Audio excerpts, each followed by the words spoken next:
Ito na nga pala yung part 3. Ano ko na siya. Yan, papasok na natin ito dito.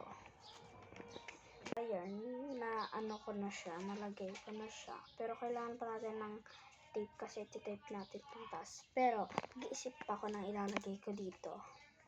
Okay? Squishy pa kaya na maliit? Okay. Gagawin ko na squishy. Kukonkos siya. Papakita ko siya mamaya. 1, 2, 3. Ayan. Ito na po. Joke lang. Sobrang laki ng ginawa ko. Una sa personal parang ginawa ko na agad. Ang laki-laki na. Pangayusin natin. So, tignan nyo.